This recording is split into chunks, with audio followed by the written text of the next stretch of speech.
बिस्मिल्लाहिर्रहमानिर्रहीम। अक्सर ख़वातीन में ये गलत फहमी पाई जाती है कि वो समझती हैं कि अगर उन्होंने सहरी में कुछ खाया पिया नहीं तो उनका रोज़ा नहीं होगा। तो ऐसा कुछ भी नहीं है। सहरी करना रोज़े के लिए शर्त नहीं है।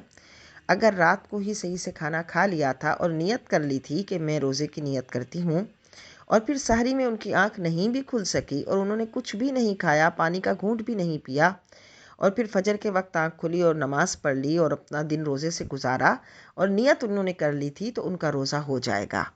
हाँ, नफली रोज़ा तो बल्कि अगर उन्होंने रात को खाना खा लिया था, रात को जहन में नहीं था कि रोज़ा रखूँगी, लेकिन रात को खाना खाकर सो गई, फिर फजर के वक्त जब उठी तो उनकी तबीयत हुई कि माशाल्लाह ये तो रजब का महीना चल रहा है, आज पीर का दिन है, चलो रोज़ा रख लेती हूँ, नफली रोज़ा।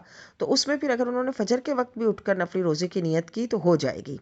यहाँ तक कि ज़वाल का वक्त पहले पहले यानी दहवाए कुबरा के वक्त से पहले पहले अगर रोज़े की नियत कर ली और कुछ खाया पिया नहीं था और रोज़े की नियत कर ली तो नफली रोज़ा हो जाएगा।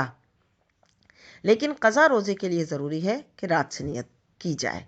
क़ज़ा रोज़े के लिए रात से नियत करना ज़रूरी है, जबकि नफली रोज़े के लिए दहवाए कुबरा यानी ज़वाल के वक्त से पहले पहले अगर नियत कर ली तो रोज़ा हो जाएगा।